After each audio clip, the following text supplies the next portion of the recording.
મને આશીર્વાદ આપો બાપુ કે આજે હું એકો એકને કાપી નાખું. તારું ધ્યાન રાખજે દીકરા. મારો વિખરેલો વાઘ આવ્યો.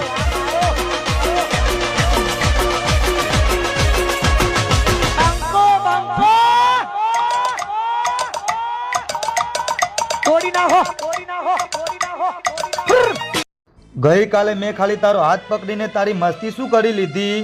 એટલી વાતમાં તારા ભાઈએ મને કૂતરાની જેમ માર્યો તો.